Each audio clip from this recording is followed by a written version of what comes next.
Good day everyone and welcome to our podcast. Today we will be talking about the child find and the pre-referral process, a key step in identifying and supporting learners who may need extra help before formal referral. Together with my fellow future educators, we will be sharing our insight in this important subject. To begin, let's hear from Stephen V. Tabara why pre-referral process is important. Magandang araw. Mahalaga ang isagawa ng isang guro ang pre-referral process na hakbang bago niya i-advance ang isang estudyante na may learning difficulties sa special education.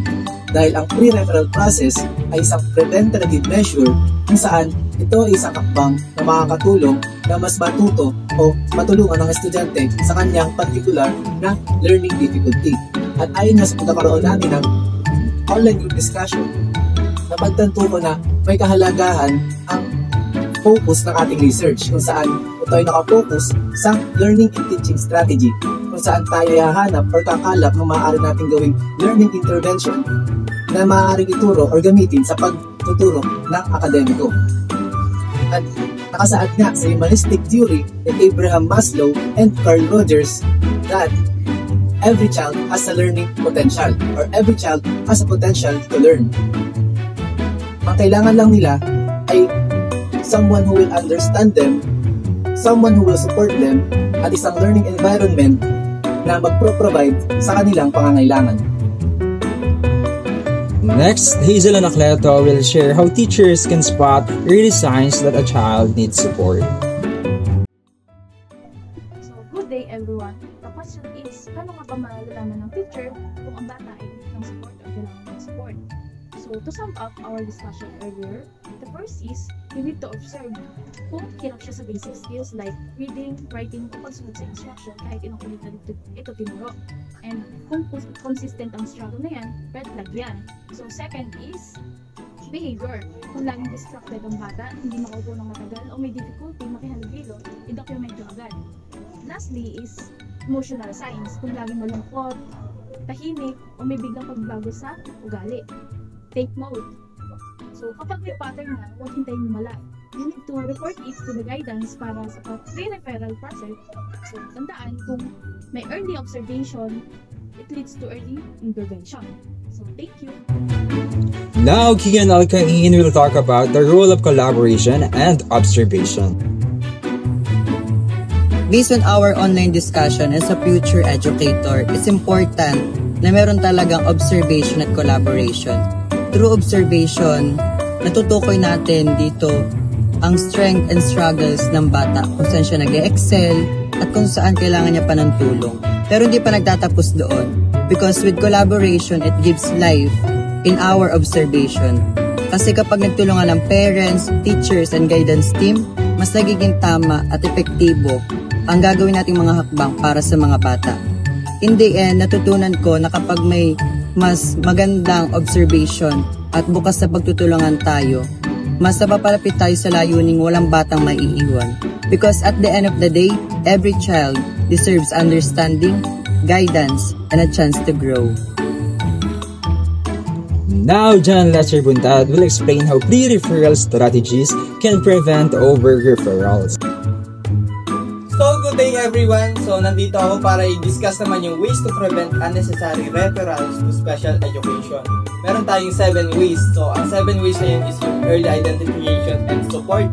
So, dito naman is tinitingnan natin yung academic performance or yung behavioral concern ng mga bata sa classroom na ginagalawan nila. At nagkakaroon din tayo ng intervention like tutoring and behavioral plans.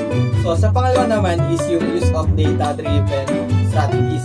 So, dapat yung gagawin nating strategies ay evidence-based para ma-monitor at ma-support natin yung estudyante, yung progress nila, bago natin i-refer yung students natin. So, next naman natin is yung teacher empowerment. So, sa teacher empowerment, dapat equip yung educators ng general education. So, pag sinabing general education, dapat may training yung mga teachers natin. Yung iba nga, nagpupunta pa ng abroad para lang mag-train. So, next naman natin is yung team-based approach. So, sa team-based approach, nag-collaborate yung mga teachers, specialists, and even yung parents para ma-supportahan yung learning ng bata. So, next natin is yung ongoing progress monitoring. So, sa ongoing progress monitoring, habang tinuturuan yung bata at habang natututo yung bata, dapat minomonitor natin kung nagiging successful ba yung ginawa nating instructions, yung mga interventions na ginagawa natin. So, next natin is yung documentation of interventions. So, nagkaroon tayo ng mga iba't ibang strategies, iba't ibang instructions, mga learning-based na materials na ginawa natin. Dapat, do-document natin yun kung nag-work ba yun or itong part na ito hindi nag-work dun sa batang iyon. So, last natin is ensure accurate referrals. So, i-confirm natin kung successful ba yung ginawa nating strategies or yung interventions. Pagka isa man sa kanila na hindi naging successful or ang dami nating ways na ginawa pero hindi pa rin successful, saka naman natin siya i-refer for special education. So, yun lang yung ways para ma-prevent yung referrals to special educations. Thank you! And finally, speakers, what if there is a child that is having a difficulty in writing unlike his classmates in grade 3? However, he is showing excellence in arts and conversing. If there's a child na katulad ni Carl sa klase ni Ms. Reyes, yung teacher should not jump to conclusion.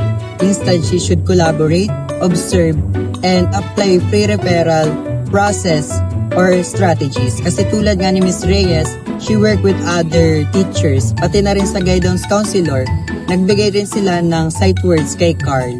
Pinartner din siya sa reader classmate at pinasali siya sa remedial class para ma-develop yung reading and writing skills.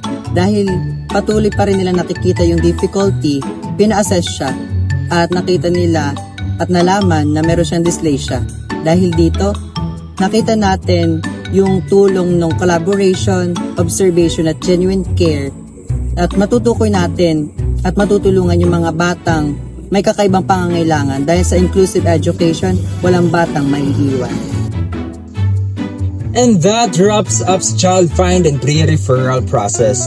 We hope this helps future teacher see how early support and collaboration can make a big difference. Thank you for listening.